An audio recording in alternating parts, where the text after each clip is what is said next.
So hi, welcome again to Jharkhand journey. इस video में हम लोग पिछले वीडियो के सारे एमसीक्यू को कवर करने वाले हैं। पिछले वीडियो में हम लोगों ने बन हिरनी कर बेटा का कहानी पढ़ा था और इस वीडियो में हम लोग उससे रिलेटेड 40-42 क्वेश्चन एमसीक्यू के फॉर्म में करेंगे, जिससे कि हमारी कहानी जो है वो क्रिस्टल क्लियर हो जाएगी और एग्ज़ाम में कहानी को रिकॉल करने में हेल्प मिलेगी हमें। तो हम लोगों ने अभी तक तिरिया चरित कर चुके हैं, बनहरनी कर बेटा भी कर चुके हैं। आज उसकी एमसीक्यू भी करनी है, कर लेंगे। कल हम लोग 7 भाई 1 बहन पढ़ेंगे और परसों उस कहानी का एमसीक्यू करेंगे। तो अगर आप नए हैं यहाँ पे तो पिछले वीडियो जाकर आप दोनों कहानी को देख लीजिए और एमसीक्यू लगा लीजिए। उसके बाद इस वीडियो के देखिएगा तो ज़्यादा हेल्पफुल मिलेगा। अगर आप अभी तक हमारे टेलीग्राम चैनल से नहीं जुड़े हैं तो ये अपना टेलीग्राम चैनल का लिंक है, इसे जाकर आप टेलीग्राम में सर्च कीजिएगा तो हमारा चैनल वहाँ पे मिल जाएगा आपको। और या फिर आप हमें यहाँ व्हाट्सएप पे डीएम कर सकते हैं, हम टेलीग्राम चैनल का लिंक यहाँ पे फॉरवर्ड कर देंगे आपको। अगर आप इस स्लाइड्स को प्रैक्टिस के लिए लेना चाहते हैं तो आप वहीं झारखंड जर्नी से डाउनलोड कर सकते हैं। हम सारे हैंड रिटन अपने पीडीएफ्स हो गया, नोट्स हो गया, सब वहीं पे हम लोग शेयर करते हैं। तो बिना टाइम वेस्ट किए चलिए हम अपने फर्स्ट क्वेश्चन की ओर चलते हैं। पहले इस क्वेश्चन को देखें। इससे पहले एक क्वेश्चन मैं पूछना चाहता हूँ कि बनहरनी कर बेटा जो है वो किस राइटर द्वारा लिखा गया है। अगर आप पुराने स्टूडेंट्स हैं जो पिछले 2 वीडियो देख चुके हैं तो आपको पता होगा कि ये वही राइटर है जो हमारे फर्स्ट जो स्टोरी था तिरिया चरित, उसको भी इन्होंने ही लिखा था। तो हमारे राइटर का क्या नाम है? तो हमारे राइटर का नाम है पीटर शांति नौरंगी। तो अब नेक्स्ट क्वेश्चन पे जंप करते हैं। बनहिरनी कर बेटा शीर्षक लोक कथा साहित्य से सबसे पहले कहाँ संकलित हुआ है? तो ये बेसिकली सबसे पहले अंगना में हुआ है, पब्लिश हुआ है। नेक्स्ट क्वेश्चन, बनहिरनी कर बेटा कौन तरह कर लोक कथा में गिनल जाला? बनहरनी कर बेटा फेबुल प्रकार के लोक कथा में गिना जाता है। बनहरनी कर बेटा लोक कथा में कौन राजा का वर्णन हुआ है? इस कहानी में किस राजा का मेंशन हुआ है? तो इस कहानी में राजा विक्रमादित्य राय का मेंशन हुआ है। ये हैं अपने राजा विक्रमादित्य राय। नेक्स्ट क्वेश्चन, बनहरनी कर बेटा शीर्षक कहानी में राजा जे अखंड वन में शिकार खेले जाए ना, वहाँ कौन जानवर गेदला मिलेला? राजा जो है अपने विक्रमादित्य वो शिकार खेलने के शौकीन होते हैं, तो और वो अक्सर शिकार खेलने जाते हैं। एक दिन वो अखंड वन में जाते हैं शिकार करने। ये भी क्वेश्चन पूछ सकता है आपसे कि राजा विक्रमादित्य जो है वो शिकार खेलने किस जंगल में जाया करते थे? तो वो अखंड वन में गए थे। अखंड वन में जाने के बाद उनको वहाँ पे किस तरह के जानवर मिले थे? तो वहाँ हिरन था, लंबा था, कोटरा था और भी बहुत तरह तरह के जानवर हुआ करते थे। तो यहाँ क्वेश्चन पूछ रहा है कि गेदला सबसे कौन जानवर गेदला मिलेला? तो गेदला का मतलब होता है बहुत ज़्यादा मात्रा में, अधिक नंबर में। तो वहाँ सबसे ज़्यादा कौन सा जानवर सबसे अधिक नंबर में था? तो वहाँ हरिण सबसे ज़्यादा अधिक नंबर में था। नेक्स्ट क्वेश्चन, गेदला शब्द का समानार्थक शब्द बताऊं। अभी हम लोग डिस्कस किए हैं कि गेदला का मतलब होता है अधिक मात्रा में, अधिक मात्रा में, अधिक मात्रा में या फिर बहुत मात्रा में, अत्यधिक मात्रा में। तो यहाँ पे ऑप्शन दिया हुआ है तनिक नहीं, थोड़ा, इसका मतलब नहीं होता है। पूरे नहीं, बहुत, हाँ बहुत मात्रा में। गोटेक मतलब गोटोको नहीं मतलब कि एक भी नहीं, इसका मतलब एक भी नहीं, एक भी नहीं। नेक्स्ट क्वेश्चन, शिकार करते करते राजा अखंड वन में पहुंचेला तो उके का लागला? जब राजा शिकार खेलते खेलते अपने साथियों से थोड़ा और आगे निकल जाते हैं तो उन्हें क्या लगता है? उन्हें कंदवास लगता है, भूख लगता है, प्यास लगता है या पेशाब लगता है? तो उन्हें पेशाब लगता है जंगल में, और वो जो है एक गड्ढे में पेशाब कर देते हैं और उधर से एक प्यासी हिरन आती है और उस पेशाब को वो पी जाती है, जिसके वजह से वो द्विजीवा हो जाती है। द्विजीवा, बुक में द्विजीवा लिखा हुआ है, नागपुरी में द्विजीवा हो गया, और उसको हिंदी इंग्लिश में बोलें तो वो प्रेग्नेंट हो जाती है। प्रेग्नेंट होने के बाद बहुत दिन बाद वो क्या जन्म देती है? तो आदमी के छुआ को जन्म देती है। नेक्स्ट क्वेश्चन, छुआ मतलब बेटा। बनहरनी कर बेटा कहानी में हिरन का पी के दुई जीवा हो जाला। दुई जीवा मतलब वो प्रेग्नेंट हो जाती है। किस चीज़ को पीने के बाद वो प्रेग्नेंट हो जाती है? तो वो राजा का जो है पेशाब पी लेती है, इसके वजह से वो प्रेग्नेंट हो जाती है। नेक्स्ट क्वेश्चन, बनहरनी कर बेटा शीर्षक कहानी में हिरन कौन छुआ का जन्म देता है? सॉरी, यहाँ पे छठवा लिखा गया है, बेसिकली टाइपिंग एरर है ये, तो छठवा नहीं छुआ होगा ये, छुआ। बनहिरनी के बेटा में शीर्षक कहानी में हिरन जब राजा के पेशाब से प्रेग्नेंट हो जाती है तो बहुत दिनों के बाद वो किस चीज़ को जन्म देती है? हिरन छुआ मतलब बच्चा, हिरन के बच्चा को जन्म देती है? नहीं, आदमी के बच्चा को जन्म देती है। हाँ एकदम। और उसके पापा कौन रहते हैं? उस लड़के के पापा कौन है? अपने राजा का क्या नाम है? राजा विक्रमादित्य रॉय। नेक्स्ट क्वेश्चन, बनहिरनी कर बेटा कहानी में हिरनी जब छुआ के जन्म देवेला तो कौन पतई मन से उके ढापेला? हिरनी जो है वो जब बच्चे को जन्म देती है तो वो उसे छिपाती है किसी पत्ते से ढककर उसको छिपाती है, किसी पेड़ के पत्ते से ढककर उसको छिपा देती है। उस पेड़ के, उसका क्या नाम था? सरई के पतई नहीं, मूंग के पतई नहीं, बर के पतई नहीं, वो कोरकोट्टा पतई से उसको ढक के छिपा देती है। और क्या करती है? दूध पिलाती है समय समय पर, और उसी दूध से उसको बड़ा करती है। बनहरनी कर बेटा शीर्षक में कहानी हिरनी गांव के गुंदुर लाई जाए के का जिनिस के जमा करेला। यहाँ पे again sorry for typing error, यहाँ पे ये शब्द नहीं था। बनहिरनी कर बेटा में क्या होता है ना कि जब वो उसको अपनी दूध पिलाकर बड़ी करती है तो एक टाइम आता है ना कि अब बच्चा वो कितने दिन तक दूध पिएगा, और जिस क्वांटिटी में हिरन का दूध होता है उस क्वांटिटी में क्या उस बच्चे का जीवन कट जाएगा? तो हिरन जो उसकी माँ है वो सोचती है कि इसका जीवन यापन अब कैसा होगा, तो वो एक गांव जाती है। गांव के बाहर घूमकर वो दो चीज़ लाती है। एक लाती है कपड़ा, पुराना कपड़ा का फटल चेथरा, वो लाती है चेथरा मतलब जो पुराना कपड़ा फट जाता है, लोग जिसको फेंक देते हैं उसको चेथरा बोलते हैं। और एक लाती है तुम्बा, यहाँ पे ये है तुम्बा, सॉरी तुम्बा मतलब कटोरा। और कटोरा कैसा लाती है? फूटा हुआ कटोरा लाती है, और उसको चेथरा को बोलती है अपने लड़के को कि इसको तुम लपेट कर पहन लो, और तुम्बा है टूटा हुआ कटोरा है, इससे लेकर जाओ, तुम गांव में जाओ और दरवाजे पर जाकर भीख मांगना। तो वो क्या लाती है? चेथरा लाती है। वो क्या लाती है? तो वो चेथरा लाती है और तुम्बा लाती है, फूटा हुआ तुम्बा। तो इसका आंसर क्या हो गया? ए और बी। नेक्स्ट क्वेश्चन है, अब माय बाहर गेलो मोके कितना दूध पियात रहबे मगर मोय का कह के भीख मांगबू। ये जब ये संवाद होता है हिरन और उसके बच्चे में, ये तब होता है जब हिरन बोलती है कि बेटा अब तुम बड़े हो रहे हो, हम कितने दिन तक तुमको दूध पिलाएंगे, तो तुम जाओ और गांव में जाकर भीख मांगना।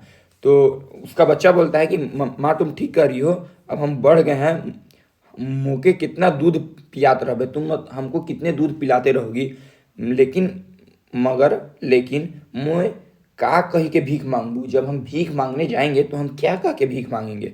ये जो संवाद है कौन से लोक कथा से लिया गया है? तो ये मधु भंडारी से लिया गया है? नहीं, एकदम नहीं। छोटकी बहुरिया से लिया गया है? नहीं, ये लिया गया है बनहिरनी कर बेटा से। तो अपना आंसर हो गया बी। नेक्स्ट क्वेश्चन है, बनहिरनी कर बेटा शीर्षक में हिरनी अपन बेटा के कौन दिशा में भीख मांगे जाए से रोकेला। तो वो जो है हिरन जो है वो किस दिशा में जाने से अपने बच्चे को रोकती है? ये वही दिशा है जो हम लोग तिरिया चरित में भी पढ़े थे कि जो अप्सरा थी वो राजकुमार को उस दिशा में जाने से मना करती है। तो वो दिशा कौन सा है? वो दक्षिण दिशा में जाने से मना करती है। दक्षिण दिशा में जाने से क्यों मना करती है? क्योंकि उसको पता है कि इधर उसके पिताजी का राज है। उसके पिताजी कौन है? राजा विक्रमादित्य। इसलिए उसकी राज न खुल जाए, इसलिए वो दक्षिण दिशा में उसको जाने से रोकती है। क्वेश्चन 13, तोर गीत बाबू बड़ा सुंदर है से और एक धाव गाव कर प्रस्तुत कर। रिपीटेड हो गया यार, और एक धाव गावे कर, ये और ये जब होता है, जब वो लड़का जो है वो गीत गाता है दरवाजे दरवाजे पर, तो वो लोगों को बहुत अच्छा लगता है। तो लोग क्या बोलते हैं, लोग बोलते हैं कि तुम्हारा गीत बहुत सुंदर है, तुम एक बार और गाओ। तो इसी को नागपुरी में बोलते हैं कि तोर गीत बाबू बड़ सुंदर से एक से और एक धाव गाओ, से और एक धाव गाओ, मतलब कि एक बार और गाओ। ये प्रस्तुत संवाद जो है, ये संवाद कौन से लोक कथा से लिया गया है? तो ये अपने लोक कथा से लिया गया है, बन हिरनीकर बेटा। नेक्स्ट क्वेश्चन है, बन हिरनीकर बेटा शीर्षक कहानी में छुआ भीख मांगे के लानक जेकर से हिरनी कर खुशी बढ़ गेलक। तो बन हिरनीकर बेटा शीर्षक कहानी में छुआ जो है, मतलब बच्चा जो है, भीख मांग के क्या लाता है जिससे कि हिरन का खुशी बढ़ जाता है? क्या वो पैसा लाता है, दाल लाता है, चूड़ा मुरही लाता है, नून तेल लाता है? तो वो लाता है दाल चावल, चिवड़ा मुरही और नून तेल। लेकिन किस चीज़ से उसकी खुशी बढ़ती है? उसकी माँ का खुशी बढ़ती है चिवड़ा और मुरही से, क्योंकि वो उसको खाकर अपना पेट भरती है, चिवड़ा मुरही। तो इसका आंसर हो गया सी। लाता वो तीनों है, लेकिन उसको मिलता है बहुत सारा चीज़ है, चावल, दाल, रहर, चिवड़ा मुरही, नून तेल, कपड़ा लुगा, धोती, सब मिलता है। वो सब चीज़ लाता है, लेकिन जो चिवड़ा मुरही लाता है उससे उसकी माँ प्रसन्न होती है।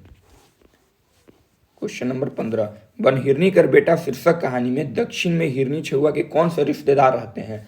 ये बेसिकली ये क्वेश्चन कह रहा है कि इस कहानी में, बन हिरनी कर बेटा के कहानी में, जब माँ उसकी दक्षिण दिशा में मना करती है जाने के लिए, क्यों मना करती है? क्योंकि उसको पता था कि दक्षिण दिशा में उसके पिताजी का राज है। उसका पिता कौन है? उसका पिता राजा विक्रमादित्य रॉय है। तो हिरनी कर बेटा जो है, हिरनी के बेटा के दक्षिण दिशा में कौन से रिश्तेदार रहते थे? तो उसका बाप रहता था। सॉरी, हम लोग थे क्वेश्चन नंबर 15 पे, उसका बाप यहाँ रहा करता था। नेक्स्ट क्वेश्चन है, बन हिरनी कर बेटा शीर्षक कहानी में हिरनी कौन राजा के छुआ कर बाप बताएला? तो जो जब गीत गाते हैं, जब वो लड़का गीत गाता है, तो वो उस गीत में किस राजा का नाम मेंशन करता है कि माय मोरे बन की हिरनिया, बाप मोरे राजा विक्रमादित्य। तो ये क्या हुआ? बाप मोरे राजा विक्रमादित्य, यानी कि विक्रम सिंह नहीं। हड़बड़ी में विक्रम सिंह नहीं मार देना है, हमें मारना है Vikramaditya Roy. Answer C. Next question, बाबू तो एक कहाँ कर है किस के तोर माए के तोर बाप कहाँ रहिसला का करिसला? प्रस्तुत संवाद लोक कथा कौन से लोक कथा से लिया गया है? इसमें एक क्वेश्चन हम और ऐड करते हैं। अगर यहाँ क्वेश्चन दिया हुआ रहता कि प्रस्तुत संवाद कौन किससे कह रहा होता है, तो इसका आंसर क्या होता? बेसिकली ये तब होता है, देखिए, जब उस लड़के को जो गीत गाता है, यानी कि हिरन के बेटे को, जब महल में बुलाया जाता है। महल में कौन बुलाता है? राजा विक्रमादित्य बुलाते हैं। राजा विक्रमादित्य उस महल में क्यों बुलाते हैं? क्योंकि उनके प्रजा उनसे शिकायत करते हैं कि एक लड़का है जो आपको जो है अपना पिता बताकर हमसे भीख मांग रहा है। तो राजा जो है वो क्या करते हैं कि बोलते हैं कि तुम उस लड़के को महल में आकर गाना गाने के लिए बोलना कि तुम्हें ज़्यादा भीख मिलेगा। और भीख के लालच में वो लड़का जो है वो वहाँ जाकर गाना गाता है। और जब गाना ख़त्म हो जाता है तो राजा विक्रमादित्य हैं, वो उससे पूछें कि बाबू तुम कहाँ के हो? बाबू तो कहाँ कर है किस मतलब कहाँ के हो? के तोर माए तुम्हारी माँ कौन है? के तोर बाप तुम्हारा बाप कौन है? कहाँ रहीसला कहाँ रहते हो? का करिसला क्या करते हो? ये जो क्वेश्चन है, ये क्वेश्चन पूछते हैं राजा विक्रमादित्य उस लड़के से। तो लड़का बोलता है कि हम हिरनी के बेटा हैं। मेरी माँ हिरनी जो है वही हमको दूध पिला के पोसती है, और जब हम बड़े हो गए हैं तो वही हमें गीत सिखाकर भीख मांगने के लिए भेजी है। इस गीत का मतलब हमको खुद भी नहीं पता है, इस गीत का मतलब बस मेरी माँ को पता है। तो ये जो है, ये संवाद बन हिरनी कर बेटा से तो लिया गया है, लेकिन अगर क्वेश्चन रहता कि कौन किससे कह रहा है, तो यहाँ पे हम लोग बोलते हैं राजा जो है वो बच्चे से पूछ रहे थे। कहाँ पूछ रहे थे? महल में पूछ रहे थे। नेक्स्ट क्वेश्चन, बन हिरनी कर बेटा शीर्षक कहानी में राजा कर रानी मन ई हिरन आदमी छुआ से का ले डरायना? तो जब ये संवाद हो चुका था, ये संवाद जब हो चुका था, जब राजा उससे पूछ लिए थे कि तुम कहाँ की हो, क्या करते हो, तो जब बच्चा बोल दिया था कि मेरी माँ हिरन है और हमको भीख मांगने के लिए भेजी है, वही इस गीत को सिखाई है। तो उसके बाद राजा को रियलाइज होता है कि ये लड़का देखने में तो कोई राजकुमार जैसा ही लग रहा है, तो हम क्या करेंगे कि इसको पास पोल कर बड़े करेंगे पुल, और देखेंगे कि ये कैसा आदमी निकलता है। तो वो क्या करता है कि उस लड़के को वहीं पे रख लेता है और अपने राजकुमारों के साथ उसे खिलाता है, खिलाता है, नहलाता है, धुलाता है, वहीं बेसिकली उन्हीं के साथ पढ़ाता लिखाता, उन्हीं के साथ शिक्षा देता है। तो क्या होता है कि जो बाकी रानियां थी, राजा की और भी रानियां थी, तो रानियां जो थी वो इस लड़के से डर जाती हैं। वो इसलिए डरती हैं क्योंकि उनको लगता है कि कल के दिन ये जो राजा हैं, आज जो है इस लड़के को रोड से उठाकर आज महल में ले आए हैं, हमारे राजकुमारों के बगल में बैठा दिए हैं। कल ऐसा ना हो कि ये राजा जो हैं इसी लड़के को अपना राजपाट सौंप दें। अगर ऐसा होगा तो हमारे जो राजकुमार हैं वो कुत्ते बिल्ली के जैसे रोड पे आ जाएंगे। तो इसलिए उन रानियों को डर लगता है। तो राजपाट लुटाए के डर लगता है नहीं, बेसिकली राजपाट लुटाने का डर नहीं रहता है उनको। उनको डर रहता है कि कहीं ये राजा जो हैं इस लड़के को सब कुछ देकर हमारे लड़के को रोड पर ना आया। तो ये बेसिकली क्या है, ये हिसिंगा है। हिसिंगा मतलब जेलसी है, उनको होता है जेलसी, और जेलसी से उनके अंदर डर उत्पन्न होता है। तो अपना आंसर हो गया डी। बनहिरनी कर बेटा शीर्षक कहानी में बड़ रानी के छोड़ा गुलेल कर गोरहा से कहाँ मारेला। तो क्या होता है ना कि एक दिन फिर जब ये होता है, जब उनको जेलस होता है, जेलस से जब उनको डर लगता है कि ये लड़का जो है हमारे लड़कियों को रोड पे ला के रख देगा कुत्ता बिल्ली के जैसे, तो वो क्या करती हैं कि सारी रानियां मिलके एक प्लान बनाती हैं कि कैसे इस लड़के को मरवा दिया जाए या यहाँ से भगवा दिया जाए। भगवाने का तो सवाल ही नहीं होता है, क्योंकि वो चाहती थी कि इस लड़के को कैसे भी करके मरवा दिया जाए। तो एक दिन जब ये लड़का पोखरा में खेल रहा था, नहाने की जगह पर खेल रहा था, तो वहीं बड़ी वाली जो गुलेल से खेल रहा था ये, तो बड़की रानी जो है वो अचानक से नाटक करने लगती हैं कि ये लड़का जो है अपने गुलेल में गोरहा को बांधकर मेरे कमर पे मारा है और मेरा कमर टूट गया है, अब हम नहीं जिंदा बचेंगे। तो कहाँ पे मारा था, डांड में मारा था, कमर में मारा था, कमर में मारा था। ये हो गया आंसर, बेसिकली ये डी ऑप्शन है, डी। नेक्स्ट क्वेश्चन, बनहिरनी कर बेटा शीर्षक कहानी में बड़की रानी आपन बीमारी के दूर करे के लिए राजा में का उपचार करे के लिए कहेला। तो जब वो नौटंकी करने लगती हैं तो राजा आते हैं, राजा पूछते हैं कि आपको क्या हुआ है, हम वैद्य को बुलाएंगे। तो रानी बोलती है कि नहीं, वैद्य को बुलाने से काम नहीं चलेगा, इसका एक ही उपाय है। राजा पूछता है कि बताइए हम क्या करेंगे। तो रानी जो है उससे वचन लेती है कि जो हम आपको बोलेंगे आपको करना होगा। तो राजा दे भी देते हैं। तो वो बोलती है कि ये जो है तभी ठीक होगा जब जो हमको डांड में मारा है, जो हम मेरे कमर को मारा है, उसको काट के सेके काट के लहू, यहाँ लहू, उसी का खून जो है हम अब अगर कमर में मालिश करेंगे तब मेरा कमर ठीक होगा, नहीं तो नहीं ठीक होगा, हम मर जाएंगे। तो फिर राजा क्या करता है कि राजा तो अब वचन दिया था, अब उसको खून देना था उसका। तो राजा अपने सिपाहियों को आदेश दिलवा के वो लड़के को जेल में बंद करवा देता है और एक कुत्ते को काटकर उसका खून जो है रानी के दासियों के हाथ से भिजवा देता है और रानी उसको कमर पे लगाती है, सर पे लगाती है और ठीक हो जाती है। तो रानी के इलाज रानी के इलाज करने के लिए राजा बनहरनी कर बेटा शीर्षक कहानी में कौन जीव का लहू से करते, कौन जीव के खून से करते हैं। हिरनी के बेटा के खून से करते हैं? नहीं, उसके खून से नहीं करते हैं, उसको तो जेल में बंद करवा देते हैं। घोड़ा के खून से नहीं, बिलाई के खून से नहीं, वो एक कुत्ता के खून से उसका इलाज करवाते हैं। आंसर हो गया अपना बी। नेक्स्ट, बनहरनी कर बेटा शीर्षक कहानी में सिपाही मन केकर हुक्म से रानी के बेस करेला खून लाते हैं। तो आदेश कौन दिया था सिपाहियों को? ऑब्वियस सी बात है, राजा आदेश दिए थे कि जाओ तुम क्या बोलते हैं कुत्ता के खून लेके आ जाओ। डी इसका आंसर है। बनहरनी कर बेटा शीर्षक कहानी में हिरनी आपन बेटा के घुरे नी पाए के कौन दिशा में पता लगाया जाला। जब जब इन लोग में क्या होता है ना कि हिरन का बेटा और हिरन में एक एग्रीमेंट हुआ था कि तुम दिन भर भीख मांगना और शाम को जंगल के बाहर जो महुआ का पेड़ है उसके नीचे आना, हम लोग वहीं मिला करेंगे। तो जब जो राजा जो थे वो उसके लड़के को, हिरन के लड़के को अपने महल में रख लिए थे और बहुत दिन से ये अपनी माँ से नहीं मिला था, तो हिरनी जो थी वो परेशान होके अपने बेटे को ढूंढने निकलती है। अपने बेटे को किधर ढूंढने निकलती है? वो दक्षिण दिशा में ढूंढने निकलती है। वो दक्षिण दिशा में ढूंढने निकलती है। और कैसे निकलती है? तो खाने पीने का सामान रख के और अपने सींग में दिया जलाकर निकलती है।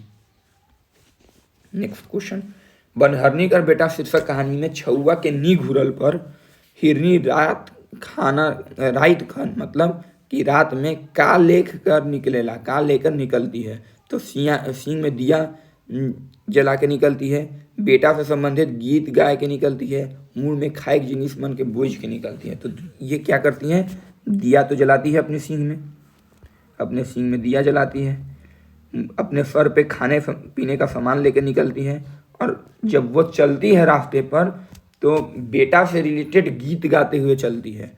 तो ये भी अपना आंसर है। तो देवल शोभ हो गया अपना आंसर।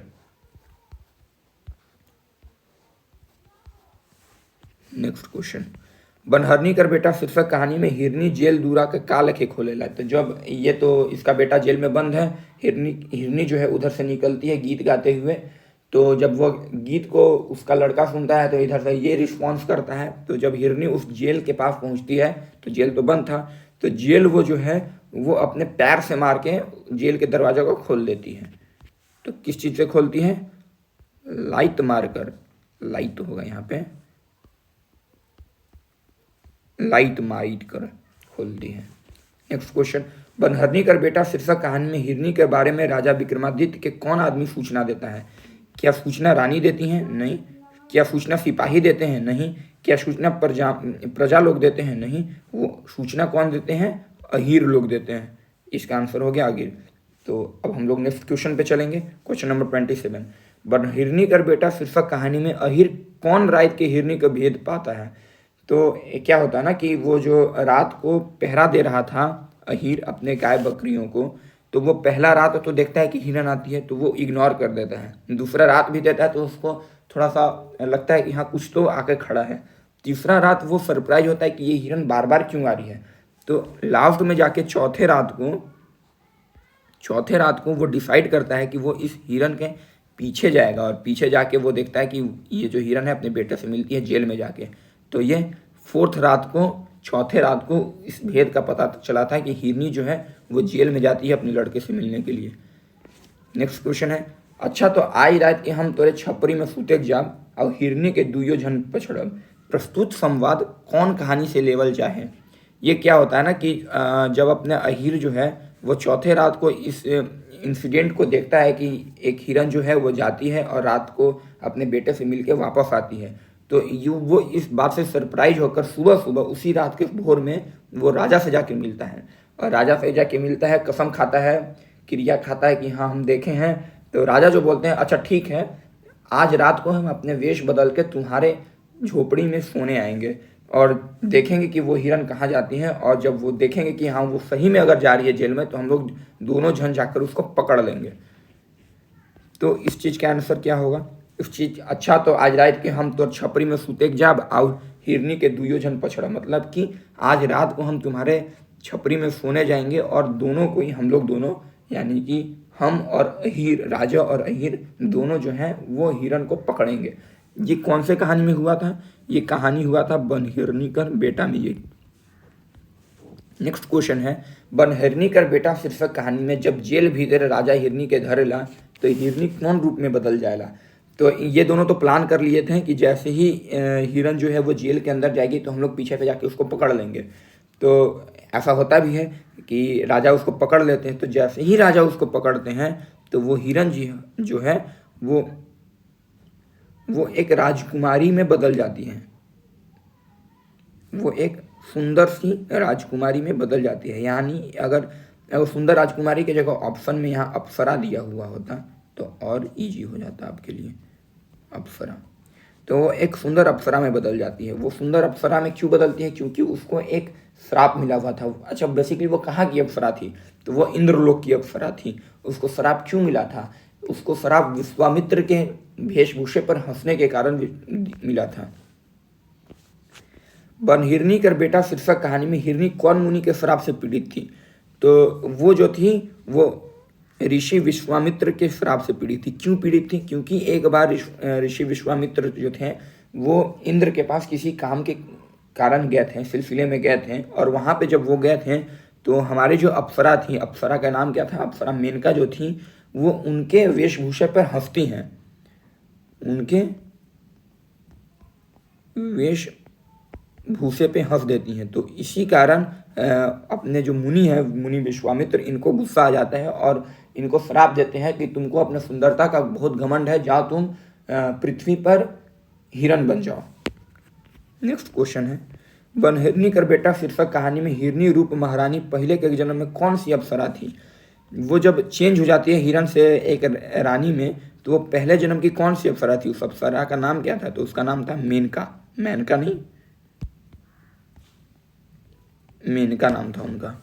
नेक्स्ट क्वेश्चन है, बनहिरनी कर बेटा शीर्षक कहानी अनुसार मेनका कौन भगवान की अप्सरा थी? वो इंद्रलोक की थी। तो बेस इंद्रलोक की होंगी तो किन की होंगी? तो इंद्रदेव की अप्सरा थी।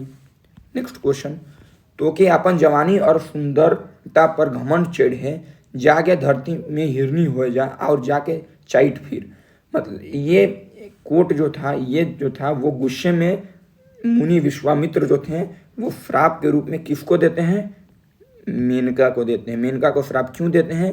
क्योंकि वो उनके वेशभूषा पर हंसती है, इसलिए उसको श्राप मिलता है। तो इसका आंसर हो गया मुनि विश्वामित्र।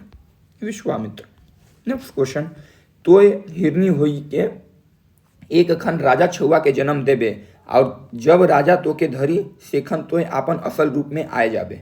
ये होता है कि जब अपने विश्वामित्र जी जो थे वो मेनका को श्राप देते हैं, तो मेनका जो थी वो घबरा कर रोने लगती हैं और उनका पैर पकड़ कर उनसे क्षमा मांगती हैं और इस श्राप से मुक्ति के उपाय मांगती हैं। तो उसी समय विश्वामित्र बोलते हैं कि तुम जब हिरण के रूप में एक राजा के बच्चे को जन्म दोगी और जब राजा तुमको पकड़ेंगे उसी टाइम तुम जो है अपनी असली रूप में आ जाओगी।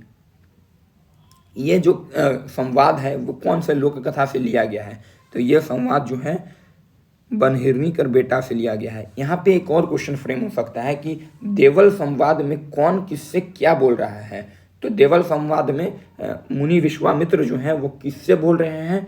तो अप्सरा मेनका से बोल रहे हैं। नेक्स्ट क्वेश्चन, बनहरनी कर बेटा शीर्षक कहानी में राजा नौकर चाकर मन के क्या हुक्म देते हैं? क्या हुक्म देते हैं? राजा जो हैं वो क्या हुक्म देते हैं अपने नौकर चाकर का? नया महल बनाने के लिए हुक्म देते हैं? नहीं। शादी ब्याह की तैयारी के लिए हुक्म देते हैं? नहीं। पुराना महल के सजाने के लिए हुक्म देते हैं? नहीं। एक ठो नवा कुआं खोदे कर यही आदेश देते हैं, एक ठो नया कुआं खोदने के लिए। ये आदेश दिया जाता है जैसे ही जो हिरनी रानी थी वो राजा को बोलते हैं कि हम आपके साथ आपके महल में तभी चल सकते हैं जब आप हम लोगों के वहाँ से माँ बेटे को वहाँ रहने का सुख से प्रबंध कर दीजिएगा। तो उस दिन आते हैं राजा और अपने नौकरों को आदेश देते हैं कि एक तो नया कुआं खोदो, और नया कुआं का खुदवाते हैं। दूसरा दिन कुआं खुद जाता है। फिर उसी दिन क्या होता है कि अगले दिन कुआं खुद के तैयार हो जाता है। तो शाम को राजा जो अपने रानियों से कहते हैं कि कल सुबह आप लोगों को नया कुआं का पूजा करना है। बेसिकली कुआं के चुमान करे लगा लिखल है वहाँ पे बुक में। तो नया कुआं का पूजा करना है। तो जैसे ही रानियाँ जो थी वो कुआं का पूजा कर रही होती हैं और दिया उया दिखाने के लिए झुकती हैं, तो राजा जो हैं वो अपने सिपाहियों को इशारा करके उन रानियों को कुआं में ढकेल देते हैं और ऊपर से मिट्टी डाल के भर देते हैं उस कुआं को। और देन उसके बाद क्या होता है कि राजा हैं वो महल से लेके जेल तक एक एक ठेवना सिंदूर बिछवाते हैं और गाजे बाजे के साथ रानी को लेने जाते हैं और गाजे बाजे के साथ ही लेकर आते हैं और फिर सुखी से राज करने लगते हैं। कहानी हो गया ख़त्म। अपने नेक्स्ट क्वेश्चन में देखते हैं हम लोग, फूटल फूटल थारी लहंगा ऊपर साड़ी देवल गीत विधान कौन रीति रिवाज से संबंधित बनहरनी कर बेटा शीर्षक कहानी से है। ये जो गीत जो है फूटल फूटल थारी लहंगा ऊपर साड़ी, ये गीत जो है ये रानियाँ गाती हैं। रानियाँ कब गाती हैं? जब वो कुआं का पूजा करने वाली होती हैं। तो ये इसका आंसर क्या हो गया कि कुआं चुमाने करने टाइम। नेक्स्ट क्वेश्चन है, बनहरनी कर बेटा शीर्षक कहानी में गड़भरी कर देकर कर बात बता ले जाए। गड़भरी का मतलब होवे, गड़भरी का क्या मतलब होता है?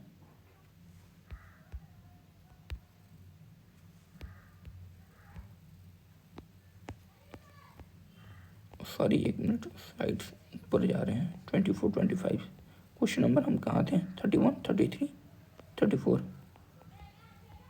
35। स्लाइड बनाने में मिस्टेक हो गया है, 2 रह गया। नेक्स्ट क्वेश्चन, कोई बात नहीं, आप देख लेना।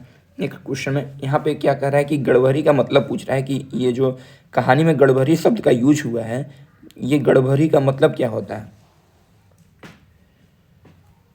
इसमें इसका मतलब होता है कि गड़भरी मतलब कि जो गड्ढा है उसको वापस से भरना, उसको वापस से भर देना। तो राजा क्या किए थे, कुआं खुदवाए थे और उसमें क्या बोलते हैं कि जब रानियां पूजा करने के लिए झुकती हैं तो उसमें उनको धक्का दे के ऊपर से भर देते हैं, ऊपर से कुआं को ढक देते हैं। तो इसका आंसर हो गया कुआं चुमाने, चुमावन करे से इसका अर्थ है नहीं। खोदल, यहाँ खोदल, सॉरी टाइपिंग मिस्टेक है, यहाँ खोदल गड्ढा के भरे से इसका मतलब है नहीं। गगरा से सोना चांदी रही के गढ़ा तो पेक से है, एकदम नहीं। ये और ये तो एकदम नहीं है। देवल कोनो नहीं, नहीं, इसका आंसर है बी। मैंने खोदे हुए गड्ढा को भरने से इस गड़भरी का मतलब होता है कि खोदा हुआ गड्ढे को वापस से भरना। नेक्स्ट क्वेश्चन पर स्विच करते हैं। बनहिरनी कर बेटा शीर्षक कहानी में राजा जेल से लेके महल तक डहर में राजा के बिछवाए कर क्या हुक्म देता है? राजा जो है जेल से लेके महल तक क्या पूरे रास्ते पर क्या बिछवाने का हुक्म देता है? सोना चांदी, कालीन, रुआ या सिंदूर? तो राजा जो है एक एक ठेवना सिंदूर बिछवाने का हुक्म देता है। नेक्स्ट क्वेश्चन, तिरिया चरित्र कहानी शीर्षक में की क्रिया खात रहे। क्रिया मतलब कसम, सौगंध। कौन जो है ये इस तिरिया चरित नामक कहानी में कौन जो है वो कसम खा रहा था और किस लिए खा रहा था? तो क्या हिरन कसम खा रही थी? नहीं। राजा? नहीं। अहीर खा रहा था कसम। अहीर किस लिए कसम खा रहा था? क्योंकि अहीर जाके बोला था कि एक हिरन जाती है, वो जेल में दरवाज़ा खोल के अपने बेटे से मिलती है। जब ये बात राजा को बताता है अहीर, तो राजा को विश्वास नहीं होता, तो उसी समय वो कसम खाता है, यानी कि क्रिया खाता है। नेक्स्ट क्वेश्चन, तो इसका आंसर हो गया क्रिया खाता रहा, अहीर खा रहा था क्रिया।